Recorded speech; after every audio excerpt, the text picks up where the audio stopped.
This is our country and we have to ensure that we act responsibly and carefully.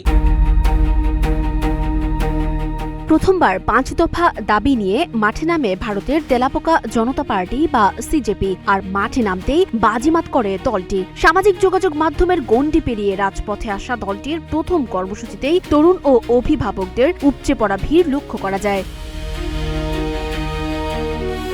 নিয়োগ ও বিভিন্ন প্রতিযোগিতামূলক পরীক্ষায় অনিয়মের প্রতিবাদে এবং কেন্দ্রীয় শিক্ষামন্ত্রীর পদত্যাগের দাবিতে উত্তাল হয়ে ওঠে ভারতের রাজধানী দিল্লি। শনিবার সকালে ককরোচ বা তেলাপোকা জনতা পার্টির প্রতিষ্ঠাতা অভিজিৎ দীপকের নেতৃত্বে দিল্লির যন্তর মন্তরে এক বিশাল বিক্ষোভ সমাবেশ অনুষ্ঠিত হয়। দলটি প্রকাশ্যে আসার পর এটিই প্রথম কর্মসূচি যেখানে তরুণ ও অভিভাবকদের মেলবন্ধন লক্ষ্য করা যায়।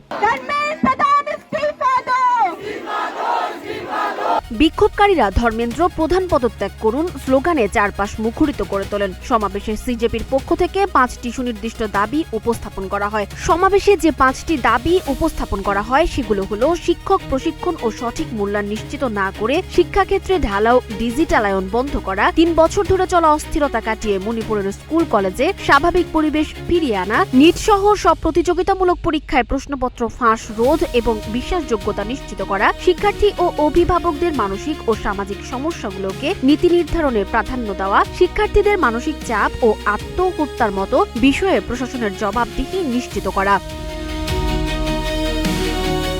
কঠোর নিরাপত্তার মধ্যে অনুষ্ঠিত এই সমাবেশে অনেক তরুণকে ককরোচের মুখোশ পরে অংশ নিতে দেখা যায়। সামাজিক যোগাযোগ মাধ্যমের গণ্ডি পেরিয়ে এই আন্দোলন এখন রাজপথের দাবিতে পরিণত হয়েছে। সঞ্জিতা ফিল, সোনিয়া, নাগরিক, প্রতিদিন।